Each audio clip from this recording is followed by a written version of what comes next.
নমস্কাৰ প্ৰিয় দৰ্শক আজিৰ অতিথি অনুষ্ঠানলৈ আপোনালোকক সকলোকে স্বাগতম জনাইছোঁ মই শান্তনু কুমাৰ গগৈ আজি মোৰ সৈতে আছে দুজন বিশিষ্ট ব্যক্তি মই তেওঁলোকক চিনাকি কৰাই বিচাৰিছোঁ আপোনালোকৰ সৈতে মোৰ সৈতে আছে গুৱাহাটী উচ্চ ন্যায়ালয়ৰ অৱসৰপ্ৰাপ্ত ন্যায়াধীশ তথা বৰ্তমান ৰাজ্যিক মানৱ অধিকাৰ আয়োগৰ ন্যায়িক সদস্য শ্ৰীযুত অজিত বৰঠাকুৰ ডাঙৰীয়া নমস্কাৰ আৰু লগতে আছে নতুনকৈ আৰম্ভ হোৱা ডিৰেক্টৰেট অফ প্ৰজিকিউশ্যনৰ সঞ্চালক মাখন ফুকন ডাঙৰীয়া নমস্কাৰ আপোনালোক দুইজনকে আমাৰ অনুষ্ঠানলৈ স্বাগতম জনাইছোঁ আজি আমি কথা পাতিম প্ৰিয় দৰ্শক আমি যি কথা পতাৰ বিষয়বস্তু হৈছে ডিৰেক্টৰেট অফ প্ৰজিকিউশ্যনৰ কৰ্তব্য আৰু আইন এই সম্পৰ্কে আমি বিতংভাৱে কথা পাতিম সেয়ে আমি দুজন ব্যক্তিক আমি মঞ্চলৈ মাতি আনিছোঁ আমি প্ৰথমে মাখন ফুকন ডাঙৰীয়াক সুধিব বিচাৰিছোঁ যে ডিৰেক্টৰেট অফ প্ৰজিকিউশ্যন মানেনো কি হয় এইটো বৰ সুন্দৰ প্ৰশ্ন হয় এই ডিৰেক্টৰ অফ প্ৰজিকিউশ্যনছ এই শব্দটো আমাৰ অসমৰ কাৰণে যিবিলাক ধৰক জনসাধাৰণ যাৰ কোনো ধৰক ডিৰেক্টৰ অফ প্ৰজিকিউশ্যননো কি তেওঁলোকৰ মনতো যেতিয়া উত্থাপন হৈছে যেতিয়া নিউজত পেপাৰত ওলালে যে অসমত প্ৰথমবাৰ বাবে ডিৰেক্টৰ অফ প্ৰজিকিউশ্যন এষ্টাব্লিছমেণ্টটো কৰা গৈছে আৰু এই ডিৰেক্টৰ অফ প্ৰজিকিউশ্যনছ এষ্টাব্লিছমেণ্টটো কৰাত আমাৰ সন্মানীয় আমাৰ chief minister doctor Himanta Biswa Sarma তেওঁ তত্ত্বাৱধানত গোটেইখিনি আপোনাৰ অসমত এষ্টাব্লিছমেণ্ট কৰা হ'ল ইয়াতে কি হৈছে ডাইৰেক্টৰ অফ প্ৰজিকিউশ্যন মানেনো কি ইয়াৰ অৰ্থ হৈছে ধৰক ডাইৰেক্টৰ অফ প্ৰজিকিউশ্যন এখন ব্ৰিজ হয় in between the police and between the public prosecutor of the court. It director of prosecution hoise apunar ejon senior legal officer june state government ok represent kore june apunar gote public prosecutor kotha koise apuni state government ok represent kori teo supervision kore public prosecutors as well as the investigating agency till FIR pa till submission of the charge sheet lage সেইখিনি সময়ত আপোনাৰ as a director আপোনাৰ কাম কি যেতিয়া ধৰক এজন মানুহে এখন FIR দিয়ে FIR এখন দিয়াৰ পিছত নিশ্চয় এটা ইনভেষ্টিগেশ্যন আৰম্ভ হয় হয় যেতিয়া ইনভেষ্টিগেশ্যনটো আৰম্ভ হয় তাৰ ইনভেষ্টিগেশ্যন শেষ হোৱা পৰ্যন্ত কি submission of the charge sheet হয় তানে গোটেই প্ৰক্ৰিয়াটো শেষ হয়গে চাৰ্জ শ্বীটত তে ইন বিটুইন ডাইৰেক্টৰ প্ৰজিকিউশ্যনৰ কাম হৈছে মই কোনো তেওঁলোকৰ ইনভেষ্টিগেশ্যনৰ ইণ্টাৰফেয়াৰ কৰিব নোৱাৰো নোৱাৰে মোৰ দায়িত্বটো হৈছে যে মই সুপাৰভাইজ কৰা মনিটৰ কৰা আৰু এডভাইজ কৰা তেওঁলোকক যদি কবাত তেওঁলোকৰ ধৰা ইনভেষ্টিগেশ্যনত যদি কবাত অলপ খামখালি হৈছে ধৰি লওক এজন আয়োজিত ইনভেষ্টিগেশ্যন অফিচাৰে ইনভেষ্টিগেশ্যন কৰিলে তাত আপুনি গাইডলাইনছটো কেনেকৈ দিব গাইডলাইনছটো নকৰি তেওঁ তেতিয়া সেই আয়োজনে যদি মোক তেওঁ উপদেশ ল'ব বিচাৰে যে স্যাৰ এইখিনিত আমি অলপ ইনভেষ্টিগেশ্যন কৰাত আমি আইনৰ যোগেদি এইখিনিত অলপ সন্মুখীন হৈছোঁ যে আমি আইনৰ দিশটো ভালকৈ ধৰিব পৰা নাই স্যাৰ আমি কি দৰে এইখিনিত আগবাঢ়ি যাম সেইখিনি ক্ষেত্ৰত আপোনালোকে সহায় দিব পাৰে আৰু যেতিয়া তেওঁলোকে চাৰ্জশ্বীটখন ছাবমিট কৰিব কোৰ্টত সেই চাৰ্জশ্বীটখন আমি গোটেইখন পৰ্যালোচনা কৰি ভালকৈ চোৱা চিতা কৰি তেওঁলোকক কওঁ যে যদি ক'ৰবাত ভুল কৰিছে আপোনালোকে তেওঁ এডভাইচ কৰি যে চাৰ্জশ্বীটখনত এইখিনি বস্তু আপোনালোকৰ ৰৈ গৈছে তো এই বস্তুখিনি আপুনি এডভাইচ কৰিব পাৰে আমি ডিৰেক্টৰেট অফ প্ৰজিকিউশ্যনৰ সন্দৰ্ভত আৰু কথা পাতিম তাৰ আগতে আমি অজিত বৰঠাকুৰ ডাঙৰীয়া আমাৰ মাজত আছে আমি জানি লওঁ তেওঁৰ পৰা আদালতৰ দায়িত্ব আৰু কৰ্তব্যৰ উপৰিও ন্যায় প্ৰদানৰ ক্ষেত্ৰত গোচৰীয়া আৰু পদকীয়াৰ দায়িত্ব আৰু কৰ্তব্য কি হ'ব পাৰে বাৰু যিহেতু এজন আপুনি প্ৰাক্তন ন্যায়াধীশ উচ্চ ন্যায়ালয়ৰ যথেষ্ট অভিজ্ঞ ব্যক্তি আপুনি হয় এতিয়া প্ৰথম কথাটো হ'ল আমি জানিব লাগিব আদালত মানে কি হয় কাক আদালত বুলি কোৱা হয় প্ৰথম কথাটো হ'ল যে আইনৰ দ্বাৰা প্ৰতিষ্ঠিত অনুষ্ঠান হ'ব লাগিব আইনৰ দ্বাৰা স্বীকৃত হ'ব লাগিব সেই আদালত আৰু আদালত বুলি ক'লে এজন প্ৰিজাইডিং অফিচাৰ থাকে আৰু তেখেতৰ দায়িত্বটো হৈছে সম্পূৰ্ণ নিৰপেক্ষ আৰু স্বচ্ছভাৱে ফৌজদাৰী হওক দেৱানী হওক বা প্ৰশাসনিক যদি কোনোবা যদি বিবাদ থাকে সেইবিলাকক দুই পক্ষৰ শুনানি লৈ সাক্ষ্য আদি গ্ৰহণ কৰি সাক্ষ্য প্ৰমাণ গ্ৰহণ কৰি তাৰ এটা আইনগত সমাধান দিয়া অৰ্থাৎ ন্যায় প্ৰদান কৰা সেয়া হ'ল প্ৰধানত আদালতৰ কাম এতিয়া কথা হৈছে কি দুয়ো পক্ষই নিজৰ নিজৰ পক্ষক সমৰ্থন কৰি সাক্ষ্য প্ৰমাণ উপস্থাপন কৰে বাদী বিবাদী উভয় পক্ষই তাত উপস্থাপন কৰিব আৰু আদালতে দুই পক্ষৰ এই সাক্ষী প্ৰমাণবিলাক শুনিব বিবেচনা কৰিব শুনানি গ্ৰহণ কৰিব গ্ৰহণ কৰিবলৈ এটা সম্পূৰ্ণ স্বচ্ছ আৰু নিৰপেক্ষ এটা ৰায়দান কৰে অৰ্থাৎ এটা সিদ্ধান্ত তেওঁ প্ৰদান কৰে এতিয়া কথা হৈছে কি সেইবাবে যিজন বিচাৰক হয় সেই বিচাৰকজনৰ একান্ত কাম্য দায়িত্ব হৈছে তেখেতে সত্যৰ সন্ধান কৰাটো আৰু সত্যৰ সন্ধান কৰাটোৱে প্ৰিজাইডিং অফিচাৰ বা জাজজনৰ প্ৰধান কৰ্তব্য সত্যৰ সন্ধান কাৰণ বাদী থাকিব বিবাদী থাকিব উভয় পক্ষই যুক্তি প্ৰদান কৰিব আৰু সেই যুক্তিৰ মাজেদি গৈ সত্যটো আহৰণ কৰি ল'ব লাগিব আৰু সেইবাবে জনমানসত প্ৰতিজন বিচাৰক সন্দেহৰ ঊৰ্ধত থকাটো অতি প্ৰয়োজন এতিয়া আপুনি দ্বিতীয় এটা প্ৰশ্ন কৰিছে যে গোচৰীয়া দায়িত্ব কি আৰু পদকীয়া পক্ষৰ দায়িত্ব কি গোচৰীয়া পক্ষই কি কৰিব আৰু যেতিয়া এটা অভিযোগ এখন থানাত দাখিল কৰা যায় তেতিয়া পুলিচে কি কৰে সেই এজাহাৰখনৰ ভিত্তিত এটা গোচৰ পঞ্জীয়ন কৰে গোচৰ পঞ্জীয়ন কৰি সাক্ষ্য প্ৰমাণ আদি সংগ্ৰহ কৰি যদি থানাৰ ভাৰপ্ৰাপ্ত বিষয়ে দেখে যে বা তদন্তকাৰী বিষয়ে দেখে যে সেই পদকীয়াজনৰ বিৰুদ্ধে বা যাৰ বিৰুদ্ধে অভিযোগটো অনা হৈছে তেওঁৰ বিৰুদ্ধে প্ৰামাণিক তথ্যাদি পোৱা গৈছে আৰু সেইমতে কি কৰিব তেওঁলোকে চাৰ্জশ্বিট দাখিল কৰিব অৰ্থাৎ অভিযোগনামা আদালতত দাখিল কৰে অভিযোগনামা দাখিল কৰোঁতে তাৰ লগত সকলো নথি পত্ৰ আহি যায় ইয়াৰ ভিতৰত আপুনি গোচৰপঞ্জীও ধৰিব লাগিব গোচৰপঞ্জীখনো লগত আহে অৰ্থাৎ নিশ্চয় গোচৰপঞ্জীত একেবাৰে কেছ ৰেজিষ্ট্ৰেশ্যনৰ পৰা একেবাৰে শেষলৈকে অৰ্থাৎ অভিযোগনামা দাখিল কৰালৈকে সমস্ত বৰ্ণনা তাত সন্নিৱিষ্ট হৈ থাকে আৰু লগতে যিবিলাক নথি পত্ৰ তেওঁলোকে জব্দ কৰে বা সংগ্ৰহ কৰে গোচৰটো সংক্ৰান্তে সেইখিনিও অভিযোগনামাৰ লগতে আহি যায় আদালতলৈ তাৰ পাছত গোচৰীয়া মই কওঁ আপুনি কেছ ডায়েৰী গোচৰপঞ্জীৰ কথা যে ক'লে কেছ ডায়েৰীৰ কথা ক'লে যিজন আইঅ'এ অভিযোগ গোচৰপঞ্জীখন বনাব বা কেছ ডায়েৰীখন বনাব তেওঁ তাত খেলি মেলি কৰাৰ সম্ভাৱনা থাকে নেকি আপোনাৰ পৰা জানিম তাৰ আগতে মই ডিৰেক্টৰৰ পৰা জানিব বিচাৰি লৈছোঁ সঞ্চালক মহোদয়ৰ পৰা ইয়াত খেলি মেলি কথা কোৱাত আমি ঠিক একজেক্টলি আমি ক'ব নোৱাৰোঁ সেইটো কাৰণে চাওক আগতে এতিয়া ডিৰেক্টৰ অফ প্ৰচিকিউশ্যন হৈছে দে R guardian of the prosecution যিবিলাক ধৰক ইনভেষ্টিগেশ্যন পাৰ্ট আগতে ধৰক এতিয়া আপুনি যি খেলি মেলি কথা ক'লে সেই খেলি মেলিখিনি কোনে চকু দিব কোনে চাব সেই প্ৰশ্নটো আপোনাৰ মনত উদয় হৈছে তাত ক'ৰবাত ইনভেষ্টিগেশ্যন কৰোঁতে কেছ ডায়েৰীখন ক'ৰবাত খেলি মেলি হৈছে নেকি সেই বস্তুবিলাক খেলি মেলি নোহোৱাৰ কাৰণে আজি এই ডাইৰেক্টৰ অফ প্ৰচিকিউশ্যন এষ্টাব্লিছমেণ্টটো কৰা গৈছে যাতে সেই খেলি মেলিবিলাক খুটি নাটি চাই আমি যাতে গোটেই এখন সম্পূৰ্ণ চাৰ্জশ্বিট এখন যাতে কোৰ্টত দাখিল কৰিব আপোনালোকে কেনেকৈ চাব কাৰণ আপোনালোকেতো ইনভেষ্টিগেশ্যনত আমি নকৰোঁ ঠিক আমি ইনভেষ্টিগেশ্যন ইণ্টাৰফেয়াৰ নকৰোঁ কিন্তু তেওঁ দেখিছোঁ যে ইনভেষ্টিগেশ্যন পাৰ্টটোত যদি ক'ৰবাত তেওঁ খেলি মেলি কৰাত আমাৰ যদি ক'ৰবাত ইনফৰমেশ্যন পাইছোঁ যদি কোনোবাই আমাক ৰিপৰ্ট কৰিছে তেতিয়াহ'লে আমাৰ ইমানখিনি ধৰক আইনখনে ধৰক পাৱাৰ দি থৈছে আমি সেই আয়োজনক কল কৰি তেওঁ কেছ ৰেকৰ্ডটো কল কৰি আমি চাব পাৰোঁ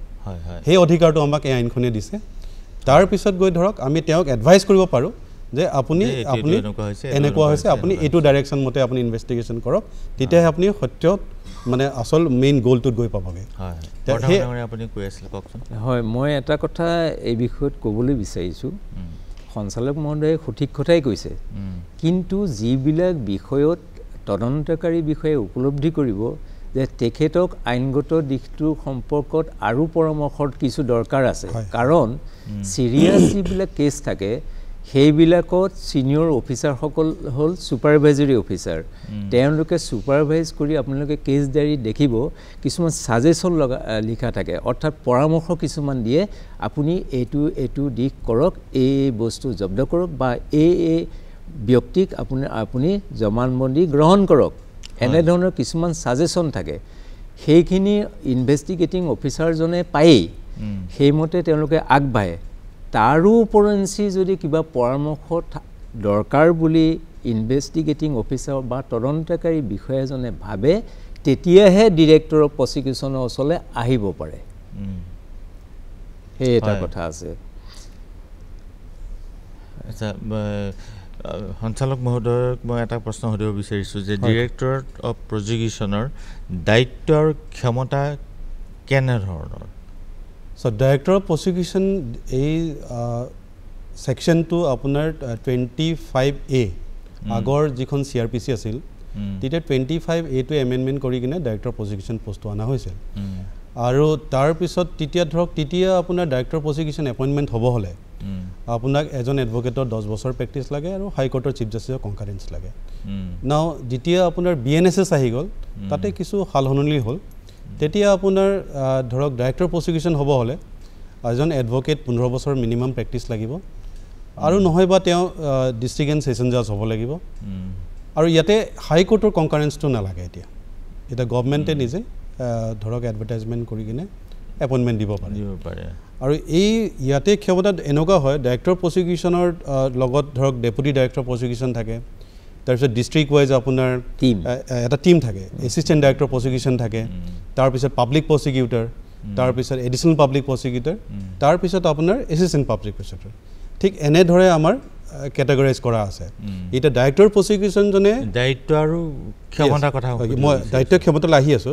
ডাইৰেক্টৰ প্ৰসিকিউশ্যনৰ যিবিলাক 10 বছৰৰ পৰা লাইফ ইমপ্ৰিজনমেন্ট লৈকে জীবো আছে সেইজন ডাইৰেক্টৰ প্ৰসিকিউশ্যনত মানে ধৰ গোটেইখিনি সুপাৰভাইজ কৰিব তেওঁ স্ক্ৰুটনি কৰিব তেওঁ ধৰক গোটেইখিনি তত্ত্বাৱধান কৰি মেলি 10 বছৰৰ ওপৰৰ পৰা লাইফ ইমপ্ৰিজনমেন্ট লৈ ডাইৰেক্টৰ তাৰ তলৰখিনি 7 ইয়াৰ্ছ পৰা আপ টু 10 ইয়াৰ্ছ এইখিনি ডেপুটি ডাইৰেক্টৰৰ ফাংচন তাৰ তলৰখিনি আপোনাৰ এসিস্ট্যান্ট ডাইৰেক্টৰৰ ফাংচনছ তেওঁলোকে চাব এতিয়া আমাৰ মেইন ফাংচনটো হৈছে যে সুপাৰভাইজ স্ক্ৰুটনাইজ আৰু আপোনাৰ এডভাইস তে এই তিনটা কাম মেইনলি আমাৰ ফাংচনত পৰে যেতিয়া দেখিছো এখন চাৰ্জশিট সাবমিট হোৱাৰ পিছত যেতিয়া কোৰ্টলৈ কেছটো গুচি যায় তেতিয়া আমি ধৰক যিবিলাক সেনসিটিভ মেটাৰ তেতিয়া আমি হে পাব্লিক প্ৰসিকিউটৰজনক আমি কি ধৰণে কেছটো কোৰ্টত আগবঢ়াই যাব লাগে তে গোটেইখিনি আমি এডভাইস কৰে আৰু প্লাস আমি স্ক্ৰুটনাইজ কৰিম এভিডেন্স বিলাক স্ক্ৰুটনাইজ কৰি কিনে যিবিলাক ভাইটেল এভিডেন্স কি দৰে কোৰ্টত প্লেস কৰিব লাগে কেনে ধৰণে মানে উত্থাপন কৰিব লাগে কোৰ্টত সেই গোটেই সহায়খিনি আমি তেওঁলোকক কৰিম তাৰ পিছত ধৰক যাতে তেওঁ কোটো মিস্টেকস নকৰে এতিয়া আমাৰ সাধাৰণতে কি হয় সক এতিয়া ৰাইট এটা ইনভেষ্টিগেশ্যন হয় ৰাইটলি ৰংলি এখন চাৰ্জেছ সাবমিট কৰে হে ইনভেষ্টিগেটিং অফিচাৰজনৰ কোনো তেওঁ এই পাব্লিক প্ৰসিকিউটৰ কোনো কন্টাক্ট না থাকে তেওঁ গোটেইখিনি ৰেকৰ্ড আহি কোৰ্টত জমা দিলে তাৰপিছত পাব্লিক প্ৰসিকিউটৰে সেই ৰেকৰ্ডখিনি পালে বিবৃতিত পৰি যায় ৰাইটলি ৰংলি কি কৰিলে আৰু তেওঁ সেইখিনি কোৰ্টত প্ৰপাৰলি প্লেস কৰিব নোৱাৰে কাৰণ কিছুমান এভিডেন্স লেপছেছ থাকে কিছুমান ডিফেক্টিভ ইনভেষ্টিগেশ্যন থাকে সেই প্ৰপাৰলি তেওঁ সাবমিট কৰিব নোৱাৰা কাৰণে কি হয় আমাৰ কনভিকশন ৰেটটো আমাৰ গৈ নাপাওঁ সেই মানজন একুইটেল হৈ যায় তেতিয়ালে আমি কি হয় আমি সমাজৰ সোসাইটি বিচাৰে নেকি যে কনভিকশন ৰেটটো বঢ়াৰ কাৰণে ডিৰেক্টৰ অফ পাব্লিক ডিৰেক্টৰ হেতু কাৰণে বুলি নহয় কাৰণ এটো অলৰেডি আমাৰ যিখন ভাৰতীয় ন্যায় সুৰক্ষা সংহিতা বা CRPC অলৰেডি আছে কিন্তু প্ৰযোজ্য হোৱা নাছিল অসমত বৰ্তমানৰ কি কয় আপুনি মই মোৰ অভিজ্ঞতাত মোৰ প্ৰায় 25 বছৰ ন্যায়পালিকাত থাকিলো হয় ইয়াত মই কিছুমান কথা লক্ষ্য কৰিলো একেসকলৰ পৰা যেতিয়া তদন্তৰ বা সমাপ্ত হোৱাৰ পিছত যেতিয়া অভিযোগনামা দাখিল কৰে তেতিয়া দেখা যায় যে কিছুমান মেটেৰিয়েল উইটনেছ তেওঁলোকে বাদ দিয়ে মেটেৰিয়েল উইটনেছ মানে যিজন সাক্ষী গোচৰটো প্ৰমাণৰ ক্ষেত্ৰত অত্যন্ত প্ৰয়োজন তেনেকুৱা মেটেৰিয়েল উইটনেছ কিছুমানক এৰি চলা দেখা যায় তেখেতৰ জবানবন্দী লোৱা নাই তেতিয়া সেই প্ৰথম অৱস্থাত যেতিয়া কগনিজেন্স আদালতে লয় সেই সময়ত গোচৰটো অলপ পৰীক্ষা কৰি চাই তাৰ পিছতহে পদকীয়ালে সমন যায় সমন যাব বা অতি সিৰিয়াছ মেটাৰত কেতিয়াবা বেইলেবল ৱাৰেণ্ট ইস্যু কৰা যায় যদি দেখা যায় যে সমন দিলে মানুহজন হয়তো পলাব পাৰে তেনেকুৱা ক্ষেত্ৰত বেইলেবল ৱাৰেণ্টটো দিব পৰা যায় আৰু এই অৱস্থাটোত অৱশ্যে কি উইটনেছক এক্সামিন কৰা নাই বা কৰিব লাগিছিল সেই কথাটো বিচাৰকজনে ক'ব নোৱাৰে এইটো যেতিয়া অভিযোগ গঠন হ'ব অভিযোগ গঠন যেতিয়া হয় তেতিয়াই ট্ৰায়েলটো ষ্টাৰ্ট হয় অৰ্থাৎ বিচাৰ প্ৰক্ৰিয়াটো আৰম্ভ হয় অভিযোগ গঠনৰ পৰা এতিয়া প্ৰশ্ন হৈছে অভিযোগ গঠন কেনেকৈ হয় অভিযোগ ডিৰেক্টৰেট অফ প্ৰজিকিউশ্যনৰ কথাও আহি নিশ্চয় আহে এইখিনি ডিৰেক্টৰ অফ প্ৰজিকিউশ্যনৰ ক্ষমতা কেনেকুৱা থাকে নাই চাওক মই আপোনাৰ ওচৰলৈ আহিম মই ক্ষমতা কথাখিনি সুধি লওঁ ক্ষমতা ক্ষেত্ৰত ধৰক এতিয়া যদি আমি দেখোঁ ক'ৰবাত যদি ধৰক পাব্লিক প্ৰচিকিউটৰে আপোনাৰ কামখিনি কৰোঁতে যদি ঠিকমতে কৰা নাই কিছুমান যদি অভিযোগ তেওঁৰ ওপৰত আহিছে তেতিয়াহ'লে ডাইৰেক্টৰ প্ৰচিকিউশ্যনে এনি মুমেণ্ট তেওঁক চৌকজ কৰিব পাৰে চৌকজ কৰি তেওঁক ধৰক ইমিডিয়েটলি তেওঁক ইণ্টিমেশ্যন দিব পাৰে যে হয়তো তেওঁক ৰিমুভ কৰাৰ যদি সেইটো পাৱাৰ আছে চানিটাই দি আছে আমি তেওঁক ৰিমুভ কৰিব পাৰোঁ ইমিডিয়েটলি তেওঁৰ জেগাত বেলেগ এজন যিজন খুব দক্ষতা থকা যদি পাব্লিক প্ৰচিকিউটৰ তেওঁক আমি তাতে এপইণ্ট কৰি দিব পাৰোঁ তে এনেকুৱা ধৰণৰ কামবিলাক ধৰক যদি আমাৰ চকুত পৰে বা কোনোবাই যদি আমাক কমপ্লেইন দিয়ে কেতিয়াবা আমাৰ জুডিচিয়াৰীৰ পৰা কমপ্লেইন আহিব পাৰে বা সেই ন্যায়াধীশজনেও আমাক ক'ব পাৰে যে মই যিখন কোৰ্টত যিজন পাব্লিক প্ৰচিকিউটৰ আছে তেতিয়া সেই ন্যায়াধীশজনে কমপ্লেইন দিয়া মানুহ নাছিল এতিয়া ন্যায়াধীশজনে ডাইৰেক্টৰ প্ৰচিকিউশ্যনক ক'ব পাৰিব যে মোৰ কোৰ্টখন কমফৰ্টেবল হোৱা নাই কাৰণ যিজন তাত পাব্লিক প্ৰচিকিউটৰ আছে তেওঁৰ পৰা আমি ভালকৈ এছিষ্টেঞ্চটো পোৱা নাই তেতিয়া ধৰক মই ইমিডিয়েটলি মই তেওঁক সেইজন পাব্লিক প্ৰচিকিউটৰ চেঞ্জ কৰি কিনে তেওঁক বা বেলেগ জেগাত ট্ৰান্সফাৰ কৰি বেলেগ এজন তাতে ট্ৰান্সফাৰ কৰি বা তাতে দৰকাৰ হ'লেও মই এজন স্পেচিয়েল পাব্লিক প্ৰচিকিউটৰ তাতে আনি কিনে এপইণ্ট কৰাব পাৰোঁ আৰু আমাৰ গোটেই ডাইৰেক্টৰ প্ৰচিকিউশ্যনটো আপোনাৰ under the control of the home and political department yes আপুনি কি ক'ব বিচাৰিছিল কওকচোন নহয় এতিয়া কথাটো হৈছে কি যদি ইনভেষ্টিগেটিং অফিচাৰ বা তদন্তকাৰী বিষয়াজনে যদি তদন্তত কিবা খেলিমেলি কৰে ইচ্ছাকৃত যদি খেলিমেলি কৰে তেতিয়া যিজন গোচৰীয়া থাকে তেওঁ আদালতত দৰখাস্ত দিব পাৰে তেওঁ অভিযোগ কৰিব পাৰে আদালতত জিলাৰ মুখ্য ন্যায়িক দণ্ডাধীশৰ আদালতত তেওঁক এটা অভিযোগ দাখিল কৰিব পাৰে যে তদন্তকাৰী বিষয়াজনে পদকীয়া এজন থকা সত্ত্বেও সেই পদকীয়া গ্ৰেপ্তাৰ কৰা নাই আৰু তেওঁ যিসকল ৰিলিভেণ্ট অৰ্থাৎ যিবিলাক প্ৰাসংগিক সাক্ষী আছে তেওঁলোকক তেওঁ কি কৰিছে ইনফ্লুৱেঞ্চ কৰি আছে কৈ আছে এনেধৰণে সাক্ষী দিবা বা নিদিবা ইত্যাদি ইত্যাদি তেনেকুৱা ক্ষেত্ৰত এই প্ৰচিকিউশ্যন ডিৰেক্টৰ বা তেওঁলোকৰ ডিৰেক্টৰেটে যিটো কেছৰ যিটো কেটেগৰী আছে সেই অনুযায়ী সেই ইনভেষ্টিগেটিং অফিচাৰজন বা জিলাৰ আৰক্ষী অধীক্ষকক নিৰ্দেশ দিব পাৰে যে আমি এনেকুৱা অভিযোগ পাইছোঁ যে উক্ত তদন্তকাৰী বিষয়াজনে অমুকটো গোচৰত ভাল ধৰণেৰে তেখেতে তদন্ত কৰা নাই তেতিয়া আৰক্ষী অধীক্ষকে সেইটো বিবেচনা কৰি প্ৰয়োজন সাপেক্ষে সেই তদন্তকাৰী বিষয়াক সেই গোচৰৰ পৰা অব্যাহতি দি এজন দক্ষ তদন্তকাৰী বিষয়াক তাত নিয়োগ কৰিব পাৰে একো অসুবিধা নাই কিন্তু এই দায়িত্বটো আদালতৰ নহয় কাৰণ তদন্ত প্ৰক্ৰিয়াটো একেবাৰে স্বতন্ত্ৰ প্ৰক্ৰিয়া আৰক্ষী বিভাগটো সম্পূৰ্ণ স্বতন্ত্ৰ ই আদালতৰ আণ্ডাৰত নহয় অৰ্থাৎ একেবাৰে নিৰ্দেশত তদন্তকাৰী বিষয়া নচলে তেওঁলোক they have the statutory right to investigate তেওঁলোকৰ ষ্টেটুটৰী এটা এজেঞ্চি হয় গতিকে বুজা যায় যে প্ৰিয় দৰ্শক ইয়াৰ পৰা বুজা যায় যে যদি কোনো তদন্তকাৰী বিষয়াই তদন্ত কৰোঁতে যদি কিবা খেলি মেলি কৰে এই সন্দৰ্ভত যদি অভিযোগ থাকে আৰক্ষী বিষয়াক ক'ব পাৰে যে মোৰ মনৰ পচন্দৰ হোৱা নাই কিন্তু এই বিষয়ত কোৰ্টৰ কোনো দায়িত্ব নাথাকে এই সম্পৰ্কে আমাক জনালে অজিত বৰঠাকুৰ ডাঙৰীয়াই এতিয়া সঞ্চালক মহোদয়ৰ পৰা জানিব বিচাৰিছোঁ যে আৰক্ষীৰ লগত ডিৰেক্টৰেট অফ প্ৰচিকিউশ্যনৰ সম্পৰ্ক কেনে হোৱা উচিত এতিয়া চাওক পুলিচ বিভাগটো ধৰক এটা ছেপাৰেট এষ্টাব্লিছমেণ্ট হয় আৰু ডাইৰেক্টৰ প্ৰচিকিউশ্যন এটা ছেপাৰেট এষ্টাব্লিছমেণ্ট হয় এতিয়া কি হৈছে এটা যেহেতু আপোনাৰ ধৰক এইখন আমাৰ ভাৰতীয় BNSS যিখন ন্যায় সুৰক্ষা সংহিতাত তাত সেকশন 20 যেহেতু ডাইৰেক্টৰ প্ৰচিকিউশ্যনৰ ধৰক গোটেই যিখিনি এক্সপ্লেনেশ্যন কৰা আছে how to work by the director of prosecutions in the state under the guidance of the home and political department তেতিয়া কি হয় যেতিয়া পুলিচৰ লগত আমাৰ কেনে ধৰণৰ সম্পৰ্ক থাকিব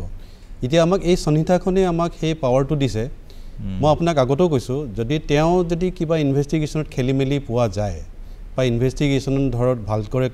কৰা নাই তে আমি তেওঁলোকক সমন কৰিব পাৰোঁ সমন কৰি সেই পাৰ্টিকুলাৰ আয়োজনক মই মাতিব পাৰোঁ যে মই তেওঁক ক'ব পাৰোঁ যে আপুনি এই ইনভেষ্টিগেশ্যনখিনিত ধৰক এইখিনি খেলিমেলি পোৱা গৈছে এইখিনি আপুনি ঠিকদৰে কৰক তাৰপিছতো যদি দেখিছোঁ যে সেই আয়োজনে ভালদৰে কামবিলাক কৰা নাই তেতিয়া সেইটো মোৰ পাৱাৰ নাই তেওঁক মই সলাই দিয়া কিবা কৰা তেতিয়া মই এখন ডাইৰেক্টৰ জেনেৰেল অফ পুলিচ DGPলৈ মই এখন চিঠি বা লেটাৰ এখন লিখি তেওঁক মই অৱগত কৰিব পাৰোঁ যে এই গোটেই প্ৰক্ৰিয়াটোত ইমান এটা সেনচিটিভ মেটাৰ য'ত নেকি আমাৰ ছ'চিয়েল ইণ্টাৰেষ্ট আছে ছ'চাইটিৰ ইণ্টাৰেষ্ট আছে তাত ধৰক এই তদন্তটো ঠিকমতে হোৱা নাই তেতিয়া ধৰক আমি মুখ্যমন্ত্ৰীকো আমি এখন পত্ৰ দিব পাৰোঁ গতিকে এইখিনিতে আমি কৈ থ'ব পাৰোঁ যে পুলিচসকল সাৱধান খবৰ হ'ল নে কি কয় না ঠিক সাৱধান বুলি নহয় চাওক আমি চবে মিলিজুলি কাম কৰিব লাগিব যদি আমি মিলিজুলি কাম কৰি ইয়াতে কোনো ধৰক এনেকুৱা নহয় ডিৰেক্টৰেট অফ প্ৰচিকিউশ্যন অসমত নতুনকৈ আৰম্ভ হৈছে গতিকে পুলিচসকলেও আয়োগসকলেও ইমান দিনে এইবিলাক কথা নিশ্চয় জনা নাছিল মোৰ বোধেৰে আমি অধিবক্তাসকলে বা ন্যায়পালিকা মানুহখিনিও ভালদৰে গম পোৱা নাছিল কিন্তু এই অনুষ্ঠানৰ যোগেদি নিশ্চয় তেওঁলোকে জনাটো দৰকাৰ যে তেওঁলোকেও কামখিনি যি কৰিব সততাৰে কৰা উচিত নিশ্চয় নহয়নে বাৰু আমি কোৰ্টতো বহুত সন্মুখীন হৈছোঁ ছাৰ যেতিয়া কোৰ্টত তেওঁ চিটিং জাজ আছিল মই সেইখন কোৰ্টৰে পাব্লিক প্ৰচিকিউটৰ তেতিয়া আমি এনেকুৱা বহুত কিছুমান সন্মুখীন হৈছোঁ ময়ো ধৰক বহুত এম্ব্ৰেচিং মমেণ্টত পৰি যাওঁ যেতিয়া ছাৰে আমাক কোৰ্টত প্ৰশ্ন কৰে যে আপোনালোকৰ পুলিচে কি কৰি আছে তেতিয়া মই পাব্লিক প্ৰচিকিউটৰ যে আপোনালোকে পুলিচে এইবিলাক কি কৰিছে কিয় এনেকুৱা ইনভেষ্টিগেশ্যন আপোনালোকৰ কোনো ডাইৰেক্টৰ প্ৰচিকিউশ্যন নাই নেকি তেতিয়ালৈকে আমাৰ ডাইৰেক্টৰ প্ৰচিকিউশ্যন এষ্টাব্লিছমেণ্ট হোৱা নাছিল সেই ডাইৰেক্টৰ প্ৰচিকিউশ্যনৰ অনুভৱটো হাইকোৰ্টত বহুতবাৰ উত্থাপিত হৈছে বহুতবাৰ মানে কুৱেশ্যনটো এৰাইজ হৈছে যে ডাইৰেক্টৰ প্ৰচিকিউশ্যন অসমত কিয় নাই যে ডাইৰেক্টৰ প্ৰচিকিউশ্যন থাকিলে এই যিবিলাক আমি ধৰক কোৰ্টত সন্মুখীন ৰাজ্যটো নাই 4-5খনমান ৰাজ্যত হৈছে মই কওঁ ডিৰেক্টৰ প্ৰচিকিউশ্যন আছিলে কিন্তু একেবাৰে এখেতসকলৰ নিচিনা এটা স্বতন্ত্ৰ ফুল প্লেজেড আপোনাৰ অনুষ্ঠান নাছিলে সেই সময়ত তেতিয়া এজন IGP নহয় প্ৰথমতে হেৰি deputy inspector general of police DIG তাৰপিছত IGP ৰেংকৰ প্ৰচিকিউশ্যন ডিৰেক্টৰ আছিলে কিন্তু তেখেতসকলৰ কি হ'ল অলপ প্ৰায় ডিফাং যেনে মোৰ অনুমান হৈছিলে বহুত কোৰ্টৰ প্ৰচেছ তেখেতলৈ পঠোৱা হৈছিলে কিন্তু কোনো উত্তৰ নাহে বা কোনো ধৰণৰ আপোনাৰ তদবিৰ নলয় বিভিন্ন ধৰণৰ হেৰি হৈছিলে এনেকুৱা ধৰণৰ অসুবিধাত আমি পৰিছিলোঁ তেতিয়া কি হয় গোচৰবোৰ পেণ্ডিং হৈ থাকে আমি কিছুমান ধৰি লওক ইনভেষ্টিগেটিং অফিচাৰজনৰ আমাৰ প্ৰয়োজন এটা গোচৰত তেখেতক আমি অৱগত কৰিলোঁ যে বাৰে বাৰে চমন দি থকা স্বত্তেও ইনভেষ্টিগেটিং অফিচাৰজন অহা নাই কোনো উত্তৰ নাই তেতিয়া তেখেতক আমি জনাওঁ কিন্তু বহু ক্ষেত্ৰত সেই সময়ত দেখা গৈছিল যে উত্তৰ নাহে এতিয়া অৱশ্যে ভাল হৈছে এইটো আজি 2-3 মাহমান হৈছে নেকি এজন মাখন ফুকনৰ নিচিনা এজন অভিজ্ঞ অধিবক্তাক তাত হেৰি কৰিছে অধিষ্ঠ কৰিছে এইটো খুব ভাল কথা হৈছে আৰু আমি যিহেতুকে তেওঁ গুৱাহাটী উচ্চ ন্যায়ালয়ৰ পাব্লিক প্ৰচিকিউটৰ আছিলে গতিকে তেখেতে তদন্ত সম্পৰ্কত যিখিনি আখোৱাহ থাকে সেই সম্পৰ্কে তেখেত যথেষ্ট অৱগত আমি আশাবাদী যে তেখেতে যি হ'বলৈ গৈ আছে ভাল হ'ব তদন্ত প্ৰক্ৰিয়া স্বচ্ছ আৰু নিকা হ'ব এতিয়া এইখিনিতে এটা অন্য ধৰণৰ প্ৰশ্ন সুধোঁ যেতিয়া কোনো এটা ঘটনা সংঘটিত হয় তেতিয়া প্ৰথম কথাটো আহে এজাহাৰ নহয়নে? হয়। এজাহাৰ কেতিয়া আৰু কেনেধৰণে দাখিল কৰিব লাগে? এতিয়া চাওক, এতিয়া ধৰক এতিয়া এটা নতুনকৈ এখন এজাহাৰ আহিছে বা বহুত মানুহে শুনাও নাই, 0 FIR বুলি কয়। 0 FIR। এতিয়া 0 FIR কথাটো এনেকুৱা ধৰণৰ, ধৰক আগতে এটা যেতিয়া অফেন্স হয় পাৰ্টিকুলাৰ এটা জেগাত, আপুনি মানুহজন 0 FIR সন্দৰ্ভত মই আহিম। হয় হয়। প্ৰথমতে এজাহাৰখনৰ কথা আপুনি কৈ লওক। যেতিয়া এখন এজাহাৰ দিয়ে, এজাহাৰখন দিয়াৰ পিছত এজন পুলিচৰ দায়িত্ব, তেওঁ প্ৰথম কিছুমান এজাহাৰ ফলছ হ'ব পাৰে। প্ৰথম এটা তেওঁ প্ৰিলিমিনাৰী এনকুৱাৰী কৰি লয় যে এই ঘটনাটোৰ তেওঁ যে FIR-খন দিছে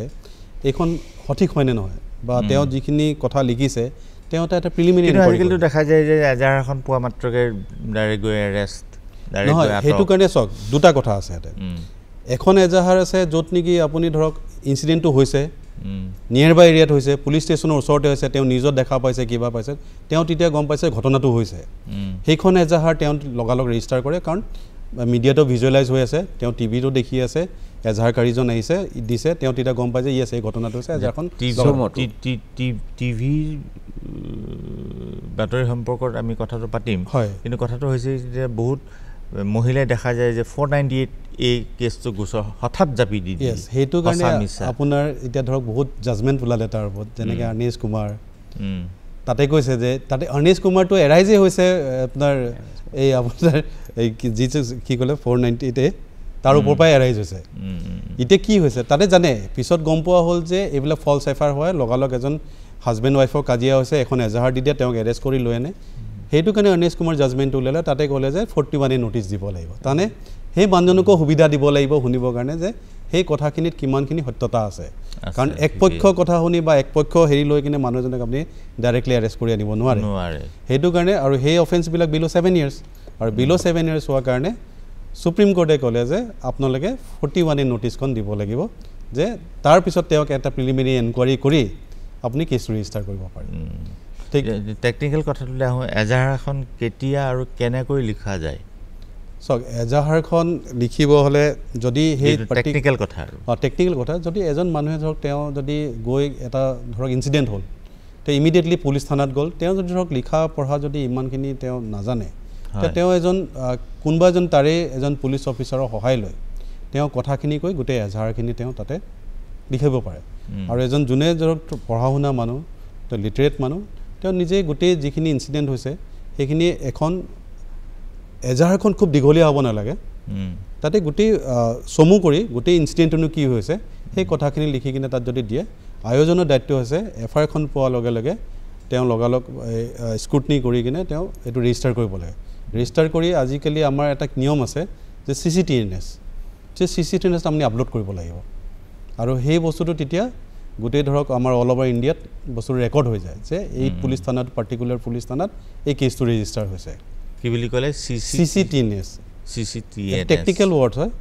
এইটো, আপোনাৰ চেণ্ট্ৰেলি এটা আপোনাৰ ৰেকৰ্ড হয়, আজিকালি অনলাইন কৰি দিছে। সেইটো কাৰণে আজিকালি কোনো পুলিচ থানাত আপুনি গ'লে FIR-খন তেওঁ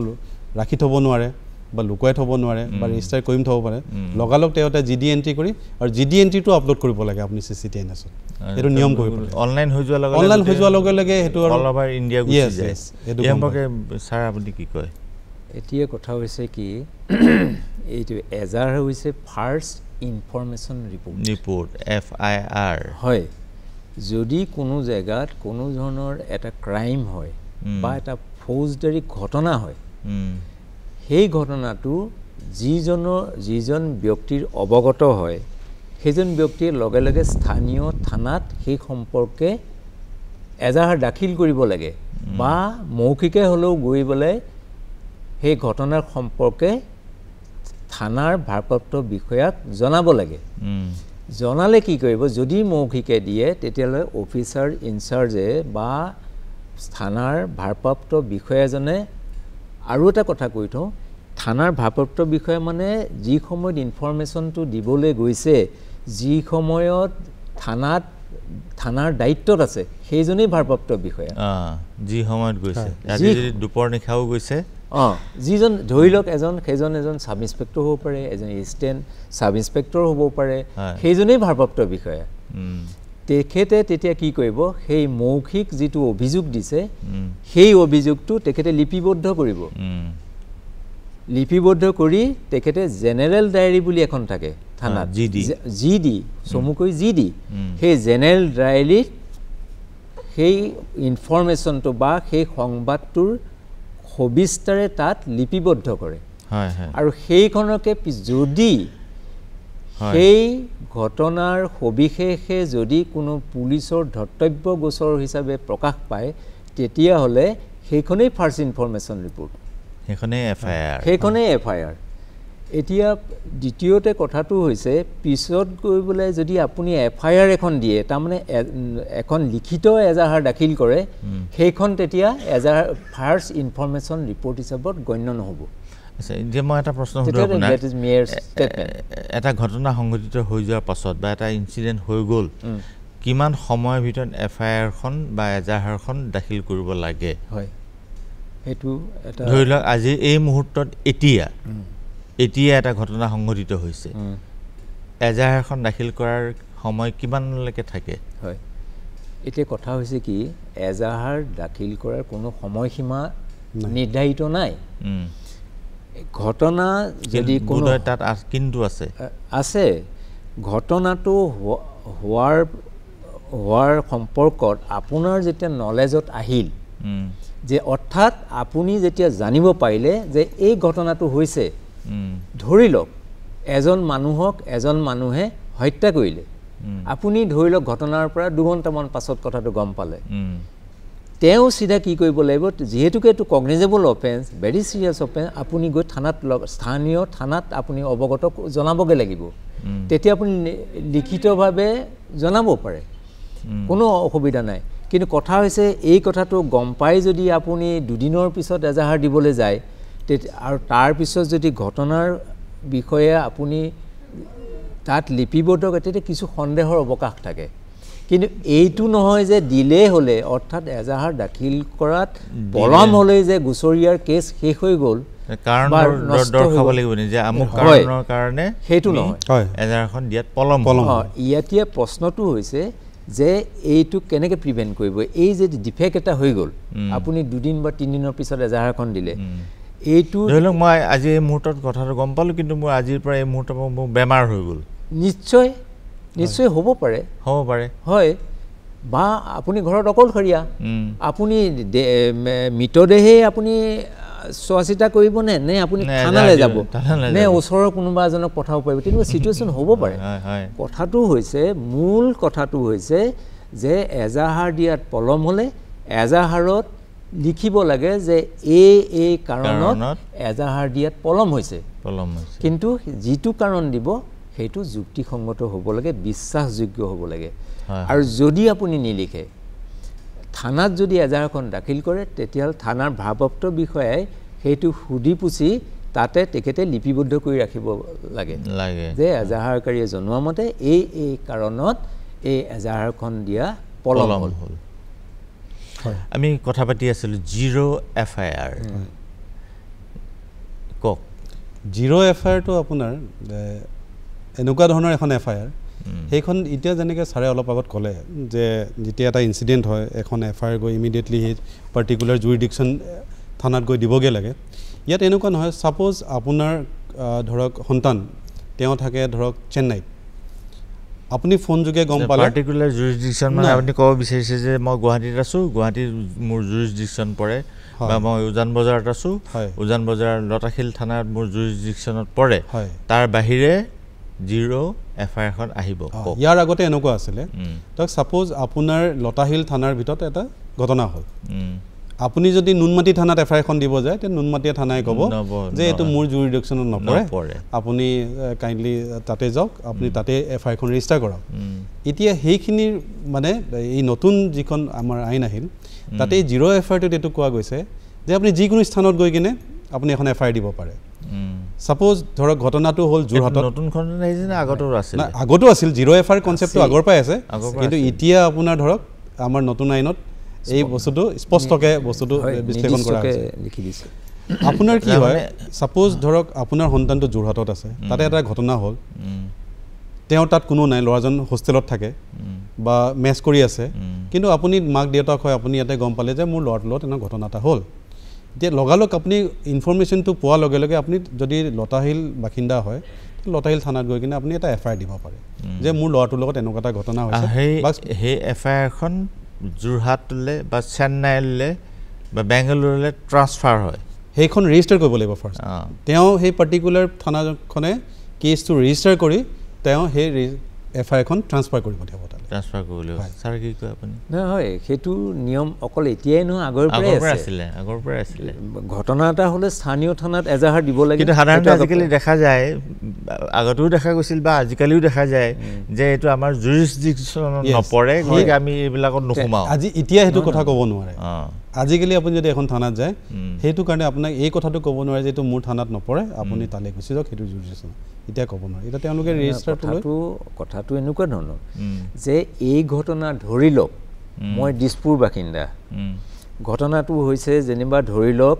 পাণবজাৰ এৰিয়াত তেতিয়া ক'ব যে এইটো মোৰ এলেকাৰ নহয় কিন্তু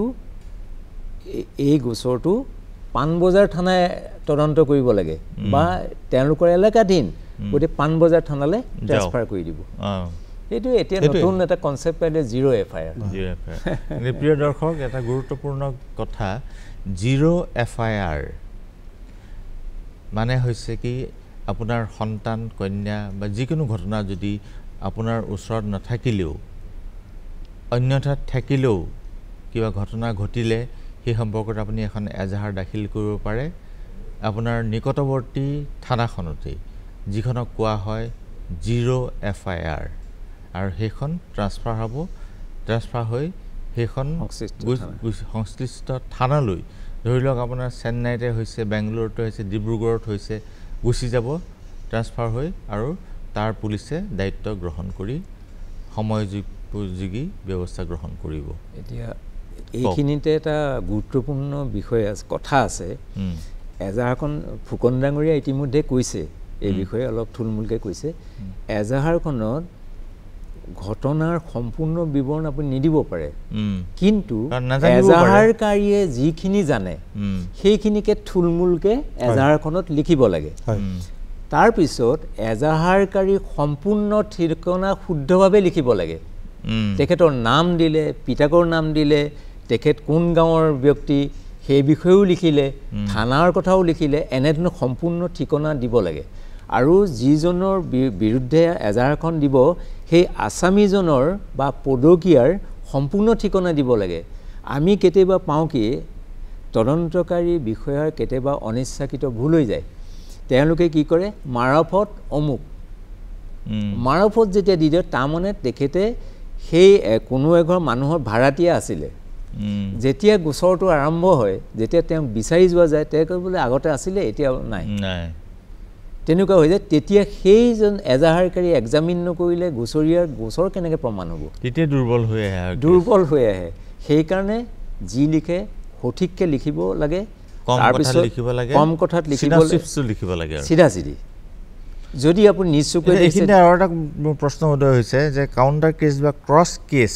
এই সম্পৰ্কে মাখন ডাঙৰীয়া কওকচোন ক্ৰছ কেছ সাধাৰণতে আমি দেখা পাওঁ যেতিয়া প্ৰিয় দৰ্শক এই কথাটো মন দি শুনিব ক্ৰছ কেছ বা কাউণ্টাৰ কেছ কি আচলতে ক্ৰছ কেছবিলাক আপোনাৰ এনেকুৱা হয় কেতিয়াবা আমি কোৰ্টত প্ৰায় আমি দেখা পাওঁ ক্ৰছ কেছ দিয়ে ক্ৰছ কেছ এনেকুৱা ধৰক দুটা ফৈদৰ মাজত যদি কাজিয়া হয় যে দুটা ফৈদ হয় ধৰক কিবা মাটি বাৰী লৈ কাজিয়া লাগিল মাৰপিট হ'ল তেতিয়া ধৰক লাঠি লৈ ইটো পাৰ্টিকো মাৰিলে সিটো পাৰ্টি ইটোক পাৰ্টিক মাৰিলে দুইটা পাৰ্টিয়ে ইঞ্জুৰি হ'ল তেতিয়া কি হয় ইটো পাৰ্টিও থানাত যায় কেছ দিবৰ কাৰণে আৰু ইটো পাৰ্টিও থানাত যায় এতিয়াতো থানাত দুইটা পাৰ্টিয়ে যেতিয়া একেলগত যাব তেতিয়া কি হয় কোনোবা এখনতো আগে ৰেজিষ্টাৰ কৰিব লাগিব দুইখনতো সমানে ৰেজিষ্টাৰ কৰিব নোৱাৰে তেতিয়া এখন ধৰক অকণমান আগত এটা নাম্বাৰ দিলে 252 অব্লিক PS কেছ নম্বৰ 252 অব্লিক 2025 ইটো দিলে 253 তেতিয়া কি হয় দুইখন কেছে ল'লে পুলিচ থানাই দুইখন কেছ লৈ কিনে দেখিব তাৰপিছত যদি ইঞ্জুৰি হৈছে দুইটা পাৰ্টিকে পঠিয়াব মেডিকেল কৰাব তেওঁলোকক মেডিকেল কৰাই তেওঁলোকে ইঞ্জুৰি ৰিপৰ্ট আনিব চাব দুইটা কেছে ৰেজিষ্টাৰ কৰিব আৰু দুইটা কেছ ৰেজিষ্টাৰ কৰি দুটা কেছ যেতিয়া ৰেজিষ্টাৰ হৈ যায় এই দুটা কেছত ৰেজিষ্টাৰ হৈ যোৱাৰ পিছত আদালতে কেনেধৰণে কি প্ৰক্ৰিয়াৰে সিদ্ধান্ত ল'বলগীয়া হয় এইটো অতি গুৰুত্বপূৰ্ণ বিষয় খুব উচিত প্ৰশ্ন এটা কৰিছে ক্ৰছ কেছ হ'ল গোচৰ আৰু প্ৰতিগোচৰ গোচৰীয়া এটা গোচৰ দিলে প্ৰথমতে, তাৰপিছত সেই পদকীয়া পক্ষই আৰু এটা গোচৰ গোচৰীয়াৰ বিৰুদ্ধে দিলে। তেতিয়া জাজমেণ্টটো কেনেকৈ হ'ব? ৰ'ব, দুটা গোচৰ হ'ল। দুটা গোচৰ হোৱাৰ লগে লগে কি কৰিব, দুটা গোচৰ মানে একে নহ'ব পাৰে। দুটা গোচৰ যেতিয়া হ'ব, দুটা গোচৰ তাৰমানে থানাই পঞ্জীয়ন কৰিব লাগিব। আৰু দ্বিতীয়তে কথাটো হৈছে এই যিটো কেছ আৰু যিটো ক্ৰছ কেছ, তাৰমানে প্ৰতিপক্ষ যিটো দিব বা আসামী পক্ষ যিটো দিব, দুইটাতে তদন্তকাৰী বিষয়া এজন বেলেগ হোৱাটো অতি প্ৰয়োজন। তেতিয়াহে স্বচ্ছতা থাকে। তাৰপিছত যেতিয়া তদন্ত সম্পূৰ্ণ হয়, তেতিয়া চাৰ্জশ্বিট দাখিল হয় বা অফেন্স ৰিপৰ্ট দাখিল হয়, যি হয়। তাৰপিছত আদালতে কি কৰিব, এই দুইটা গোচৰৰ বিচাৰটো পৃথকে পৃথকে কৰিব। অৰ্থাৎ আপুনি গোচৰটো যেনিবা যিটো গোচৰীয়া পক্ষই যিটো প্ৰথম গোচৰ দিলে সেইটোৰ সাক্ষীবাদী লৈ আছে, আৰু যিটো ক্ৰছ কেছ হ'ল সেইটোৰ সাক্ষীবাদী পৃথকে হ'ব লাগিব। দুইটা একেলগে নহয়, কিন্তু একেলগে নহয়। তাৰপিছত যেতিয়া আপোনাৰ গোচৰীয়া পক্ষ সাক্ষী শেষ হ'ব, তেতিয়া যুক্তিতৰ্কলৈ গুচি যাব নহয়। মই ষ্টেটমেণ্ট বাদ দিছোঁ, আছামীৰ ষ্টেটমেণ্টটো মই এতিয়া বাদ দিছোঁ সদ্যহতে। শেষ হৈ যাব, দুইটাই ইণ্ডিপেণ্ডেণ্ট ট্ৰায়েল, আৰু এটা কেছৰ সাক্ষ্য আনটো কেছত ব্যৱহৃত নহয়। এইটো ভাবিব নাপায়, এইটো কথা বহুতে ভাবি থাকে, সেইটো নহয়। দুইটাই স্বাধীনভাৱে বিচাৰৰ সন্মুখীন হ'ব, দুটা কেছ দুটা লাইনত গৈ পেৰেলেলি যাব। আৰু দুইটাৰ যেতিয়া সাক্ষীবাদী ক্ল'জ হ'ব, বিভিন্ন তাৰিখত হ'ব পাৰেতো, কিন্তু সেই যিটো প্ৰথমে ক্ল'জ হ'ব বা বন্ধ হৈ যাব, সাক্ষীবাদী শেষ হৈ গ'ল, এই বন্ধ কৰি থৈ দিব। আকৌ আনটোৰ যেতিয়া ট্ৰায়েলটো শেষ হ'ব বা বিচাৰ সম্পূৰ্ণ হ'ব, তেতিয়া সেইটো বন্ধ হৈ থাকিব। তাৰপিছত একেদিনাই যুক্তিতৰ্ক শুনাৰ পিছত একেদিনাই জাজমেণ্ট দুইটাই দিব লাগে। সেইটো হ'ল ৰুল। আৰু বিচাৰকজনে কেতিয়াও এই এটা গোচৰৰ সাক্ষ্য প্ৰমাণ আনটো গোচৰৰ মিক্স আপ কৰিব নাপায়, ভাবিব নাপায়। শুদ্ধভাৱে অভিযোগ গঠনৰ বিষয়ে কওকচোন অকণমান। অভিযোগটো দিয়ে, আচ্ছা, যিকোনো গোচৰৰ আৰম্ভণি হয় অভিযোগ গঠনৰ পৰা। অভিযোগ, এতিয়া প্ৰশ্ন হৈছে অভিযোগ গঠন কেনেকৈ হয়? অভিযোগ গঠন হৈছে গোচৰীয়া পক্ষ বা ইনভেষ্টিগেটিং এজেঞ্চিয়ে যিখিনি মেটেৰিয়েল, বা যদি প্ৰাইভেট কমপ্লেইন হয় তেতিয়াহ'লে গোচৰীয়া পক্ষই যিখিনি সাক্ষ্য প্ৰমাণ দাখিল কৰে সেইখিনি চালি জাৰি চাই বিচাৰকে। তাৰ পাছত এই তেওঁ কি কৰে, বিচাৰকে দুই পক্ষৰ উকিলৰ শুনানি বা বক্তব্য গ্ৰহণ কৰে। গ্ৰহণ কৰি যদি বিচাৰকজনে দেখে যে তাত এটা প্ৰাথমিক তথ্য আছে, প্ৰমাণ পোৱা গৈছে যে এই পদকীয়াই এই অফেন্সটো বা এই অপৰাধটো কৰাটো হ'ব পাৰে, তেতিয়া সংশ্লিষ্ট ধাৰাত তেওঁ অভিযোগ গঠন কৰে। গঠন কৰিবলৈ পদকীয়াক সুধিব যে আপোনাৰ বিৰুদ্ধে অভিযোগ উঠিছে যে ইত্যাদি ইত্যাদি, অভিযোগটো সম্পৰ্কে কৈ দিব, হয়নে নহয়।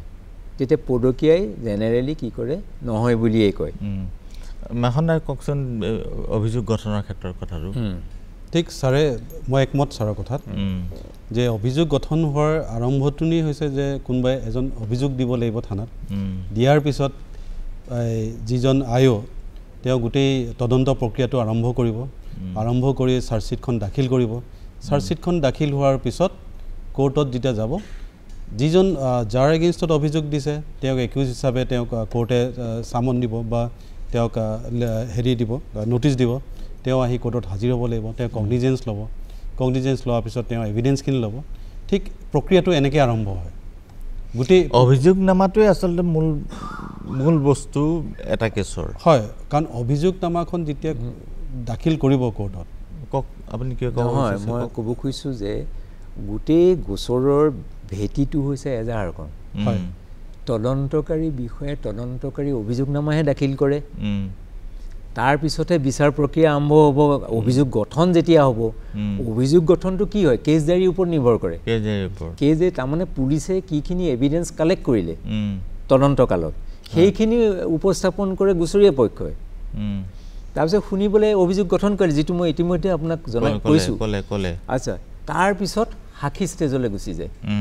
সাক্ষী প্ৰথমতে কি কৰিব প্ৰথমতে গুচৰীয়া পক্ষ তাত এখন কি হয় চাৰ্জশ্বিট বুলি যিটো কয় বা অভিযোগনামাত এখন লিষ্ট অফ উইটনেছেছ থাকে অৰ্থাৎ এখন সাক্ষীৰ এখন তালিকা থাকে সেই তালিকাৰ পৰা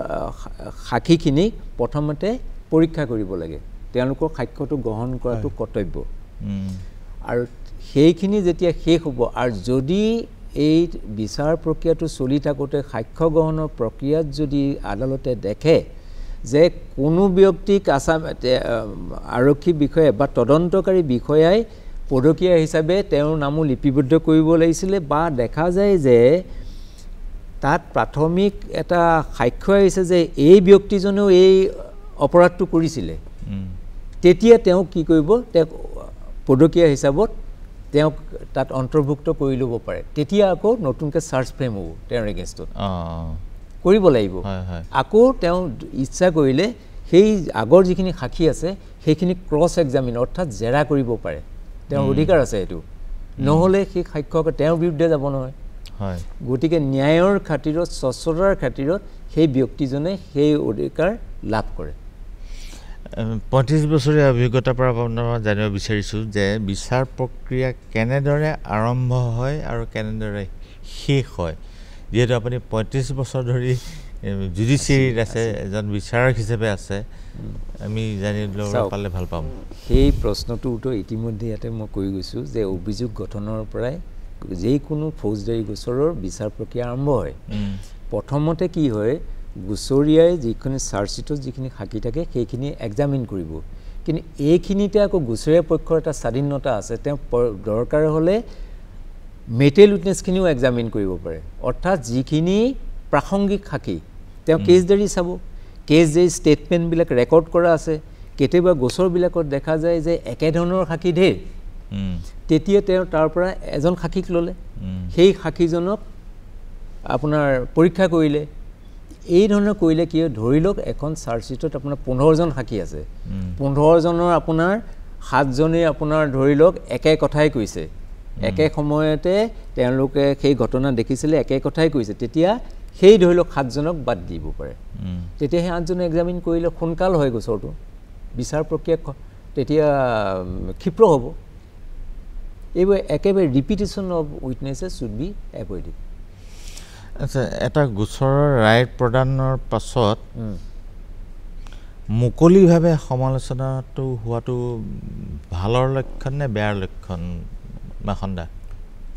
এবাৰ যদি দেখি আছোঁ যে প্ৰায় দেখোঁ যে টিভিবিলাকে জাজৰ ভূমিকা গ্ৰহণ কৰে হয় হয়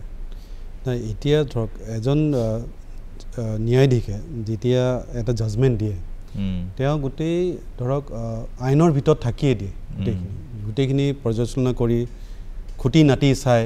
তেওঁ এটা জাজমেণ্ট দিয়ে আৰু সেই জাজমেণ্টটো গোটেই আইনৰ তত্ত্বাৱধানত থাকি কিনে দিয়ে এতিয়া আমি ধৰক যেতিয়া দেখোঁ আজি কালি বহুত এটা জাজমেণ্ট ওলাই যোৱাৰ পিছত পাব্লিকলি ক্ৰিটিচাইজ কৰাটো বা মিডিয়াত আকৌ সেই জাজমেণ্টটো ধৰক তেওঁলোকে আকৌ নিজৰ বগীয়াকৈ ইণ্টাৰপ্ৰিটেশ্যন কৰি এক্সপ্লেইন কৰাটো মই সেইটো সঠিক বুলি নাভাবোঁ কাৰণ কিয় এজন যেতিয়া আমাক আমি ন্যায়পালিকা এখন আমি বিশ্বাস কৰি এখন ন্যায়পালিকা পাতিছোঁ তাত যে এজন আমাৰ ন্যায়াধীশ থাকে তেওঁ যেতিয়া এটা জাজমেণ্ট দিব সেই জাজমেণ্টটোত স্বচ্ছতা আৰু খুব হেৰি চাই মেলিহে দিয়ে আপুনি কি কয় এইটো বৰ সময় সাপেক্ষ হৈছে আপোনাৰ প্ৰশ্নটো এতিয়া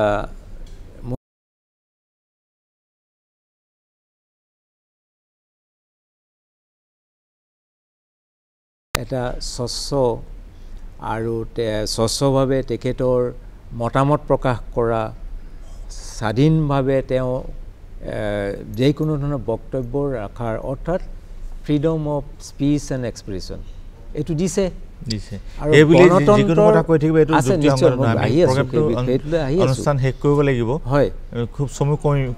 হয় হয় নিশ্চয় মই অকণমান কৈছোঁ সেইখিনিতে যে এই গণতন্ত্ৰৰ ভেটিটো সেইখিনিতে যদি মানুহৰ স্বাধীনতা নাথাকে বাক স্বাধীনতা নাথাকে তেতিয়াহ'লে তেওঁলোকৰ স্বাধীনতাৰ অৰ্থ কি থাকিল কিন্তু বাক স্বাধীনতা আছে বুলি যিকোনো কথা কৈ থাকিব এটোটো যুক্তিসংগত নহয় দেশৰ সাৰ্বভৌমত্ব ৰক্ষা কৰি চলিব লাগিব সংহতি ৰক্ষা কৰি চলিব লাগিব ভদ্ৰতা ৰক্ষা কৰি চলিব আপোনাক মই সুধি ল'ব বিচাৰিছো যে বিচাৰ প্ৰক্ৰিয়া লেহেম হোৱাৰ কাৰণটো কি আচ্ছা বিচাৰ প্ৰক্ৰিয়াৰ মেইন কাৰণটো হ'ল মোৰ অভিজ্ঞতাৰ পৰা কৈছোঁ সেইটো হ'ল যিটো আমাৰ কোৰ্টৰ যিবিলাক প্ৰচেছ থাকে ধৰি লওক সাক্ষীক আমি বিচাৰিছোঁ বাৰে বাৰে সমন গৈ আছে কিন্তু সমনখন ডিৰেক্টৰ প্ৰজিকিউশ্যন হোৱাৰ পিছত বিচাৰ প্ৰক্ৰিয়া লেহেমীয়া হোৱাটো কমিব বুলি ভাবে নেকি মই নিশ্চয় আশা কৰিছোঁ তেখেতৰ মাখন ফুকনৰ নিচিনা এজন আমাৰ মেইন উদ্দেশ্য এইটোৱে যে আমি যিমানবিলাক কেছ আছে যিবিলাক লেহেমীয়া হৈ আছে সেইবিলাক তীব্ৰ গতিত আমি কেছবিলাক শেষ কৰিবৰ কাৰণে আমি সেইটো কাৰণে প্ৰপাৰলি ধৰক সুপাৰভাইজ কৰি এডভাইজ কৰি পাব্লিক প্ৰচিকিউটৰক সেইটো কাৰণে আমাৰ এতিয়া ননী-চনিতাটো আছে যে এডজনমেণ্ট আপুনি দুবাৰতকৈ বেছি ল'ব নোৱাৰে এতিয়া এনেকুৱা ধৰণৰ নিয়ম বনাই দিছোঁ আৰু আমি অনবৰত মনিটৰিং কৰি থাকিম প্ৰত্যেকটো কোৰ্ট প্ৰত্যেকখন জিলাত আমাৰ ধৰক ডেপুটি ডাইৰেক্টৰ থাকিব এছিষ্টেণ্ট ডাইৰেক্টৰ থাকিব তেওঁ মনিটৰ কৰিব কেছটো কিয় লেহেমীয়া হৈছে কি কাৰণে লেহেমীয়া হৈছে আৰু যদি লেহেমীয়া হৈছে তাৰ কাৰণটো বিচাৰি উলিয়াই কিনে আমি সোনকালে কেছ শেষ কৰিম এতিয়া খুব সোনকালে শেষ কৰিম কিন্তু এটা মুখ্য কথা কৈল আমাৰ দৰ্শকসকলৰ বাবে যে আমাৰ ভাৰতীয় ন্যায় ব্যৱস্থাত বিনামূলীয়া আইনৰ ব্যৱস্থাও আছে হয় আছে নিশ্চয় আছে এটা বাক্যত শুনিব বিচাৰিম দুইজনৰ পৰা আমাৰ যেনেকৈ আমাৰ হেৰি আছে লিগেল এইড এষ্টাব্লিছমেণ্ট কিছুমান আছে আমাৰ হয় তাৰপিছত ধৰক এমেকাছ কিউৰি এপইণ্ট কৰে আমাৰ হাইকোৰ্টে যদি ধৰক আপোনাৰ ধৰক যদি টকা পইচা নাই হাইকোৰ্টত কেছ খেলিবৰ কাৰণে আমাৰ এমেকাছ কিউৰি এপইণ্ট কৰা তেওঁলোকৰ এডভোকেট আছে তেনেকুৱা টীম আছে লিগেল এইড কাউন্সিল আছে লিগেল এইড চেল আছে তাতে গৈ কিনে তেওঁলোকে এপ্ৰ'চ কৰিলে তেওঁলোকে কোনো ধৰণৰ ফিজ পাতি দিব নালাগে তেওঁলোকৰ হৈ কোৰ্টত যুক্তি দৰ্শাবৰ কাৰণে তেনেকুৱা এডভোকেট বৰঠাকুৰ ডাঙৰীয়া নতুন প্ৰজন্মৰ উকিলসকলৰ প্ৰতি আপুনি কি বক্তব্য দিব খুব চমুকৈ এটা বাক্যত মাত্ৰ এতিয়া কথা হৈছে কি যিটো অপৰাধ প্ৰৱণতা অত্যাধিক বৃদ্ধি পাইছে আমি মোবাইলটো খুলিলেই বা টিভিটো খুলিলেই বিভিন্ন অপৰাধৰ খবৰ আমি পাই যাওঁ এতিয়া প্ৰশ্নটো হৈছে এই অপৰাধ প্ৰৱণতাটো ক্ৰাইমটো কেনেকৈ কিয় হৈছে এক নম্বৰ কথা হৈছে মই ভাবোঁ যিটো পিতৃ মাতৃ যিটো আগৰ যিটো শাসন আছিলে সেই শাসনটো অলপ কমি গৈছে কৰিব নোৱাৰা হৈছে সেইটো কাৰণে শিক্ষা ব্যৱস্থাৰ পৰিৱৰ্তন ছ'চিয়েল মিডিয়াৰ প্ৰভাৱ মোবাইলটো আছে গতিকে এই ঘটনাবিলাকে তেওঁলোকৰ মনতো প্ৰভাৱ বিস্তাৰ কৰিছে সেইটো এটা কথা কিন্তু মূল কথাটো হৈছে যে এইটো এটা প্ৰতিৰোধ কেনেকৈ কৰিব তেওঁলোকক কেনেকৈ সুনাগৰিক কৰি গঢ়ি তুলিব এটা বিশদ বিষয় হ'ব এটা মই শ্বৰ্টকৈ কৈ দিছোঁ যে এতিয়া কথা হৈছে স্কুলৰ যি কাৰিকুলাম আছে হয় স্কুলৰ কাৰিকুলামত এই আইন বিষয়টো অকণমান অন্তৰ্ভুক্ত কৰিব লাগে তেওঁলোকে ঘটনাটো নজনাৰ দোষতো কৰিব পাৰে পিছত যেতিয়া ফচি যায় গোচৰত ফচি যায় তেতিয়াহে গম পায় যে এইটোতে মই অপৰাধ কৰিলোঁ গতিকে স্কুলৰ কাৰিকুলামত অন্তৰ্ভুক্ত কৰাৰ উপৰিও যিসকল গাঁওবুঢ়া তেখেতসকলৰ মাজতো এই আইনৰ সজাগতাটো ধন্যবাদ জনাইছোঁ আপোনাক মাখন্দা আপোনাৰ পৰা জানিব বিচাৰিছোঁ যে ডিৰেক্টৰেট অফ প্ৰজিকিউশ্যন হোৱাৰ পিছত বা আপুনি ডিৰেক্টৰ হোৱাৰ পিছত নতুন প্ৰজন্মৰ আৰক্ষী বিষয়া আৰু পাব্লিক প্ৰচিকিউটৰৰ বিষয়ত আপুনি কি পৰামৰ্শ দিব বিচাৰে খুব চমুকৈ আমি শেষ কৰিম এতিয়া মই এটাই ক'ব বিচাৰোঁ যে যিবিলাক আমাৰ ধৰক নতুন ইনভেষ্টিগেটিং অফিচাৰ আছে আজিকালি তেওঁলোক খুব এফিচিয়েণ্ট হয় আৰু খুব ভাল ভাল ল'ৰা ছোৱালী আমাৰ এপইণ্টমেণ্ট কৰা গৈছে আৰু তেওঁলোক মই দেখিছোঁ যিহেতু মই এতিয়া ডিল কৰি আছোঁ তেওঁলোকৰ লগত তেওঁলোক খুব আগ্ৰহী আৰু ধৰক আগৰ যিদৰে লেহেমীয়া গতিত কাম কৰিছিল সেইবিলাক আজিকালি নহয় আৰু তেওঁলোকৰ ভেৰি মাছ স্মাৰ্ট দেয়াৰ কেছডাৰী আই হেভ চিন মানে খুব ধুনীয়া ধৰণে কেছডাৰীবিলাক লিখে তদন্ত আৰু পাব্লিক প্ৰচিকিউটৰ যিহেতু এতিয়া আমাৰ অসম চৰকাৰে এতিয়া নতুনকৈ পাৰ্মানেণ্ট জব হিচাপে পাব্লিক প্ৰচিকিউটৰ এপইণ্ট কৰিব আৰু আমি এতিয়া থিয়াং কৰিছোঁ তেওঁলোকক আমি জুডিচিয়েল একাডেমিত ট্ৰেইনিং দিম আৰু এজন আমাৰ যাতে ছ'চাইটিক আমি ন্যায় দিবৰ কাৰণে সক্ষম হওঁ আৰু আমি শুভেচ্ছা জনাইছোঁ যিবিলাকৰ এপইণ্টমেণ্ট হ'ব তেওঁলোকে যাতে ভালকৈ কাম কৰক আৰু আমি চবেই লগে ভাগে একেলগে কাম কৰি সমাজখনক যাতে আমি ন্যায় দিব পাৰোঁ আমাৰ সেইটোৱে প্ৰচেষ্টা ধন্যবাদ আপোনালোক দুইজনকে ধন্যবাদ জনাইছোঁ দৰ্শক আমাৰ অনুষ্ঠান শেষ কৰিব হ'ল আজি আমাৰ মাজত উপস্থিত আছিল প্ৰাক্তন ন্যায়াধীশ গুৱাহাটী উচ্চ ন্যায়ালয়ৰ প্ৰাক্তন ন্যায়াধীশ অজিত বৰঠাকুৰ ডাঙৰীয়া আৰু নতুনকৈ আৰম্ভ হোৱা ডিৰেক্টৰেট অফ প্ৰজিকিউশ্যনৰ সঞ্চালক মহোদয় মাখন ফুকন ডাঙৰীয়া আমাৰ মাজত আছিল। আমি বিভিন্ন বিষয়ে কথা পাতিলোঁ। তেওঁলোকক ধন্যবাদ জনাই মই শান্তনুৱে আপোনালোকৰ পৰা বিদায় লৈছোঁ। নমস্কাৰ।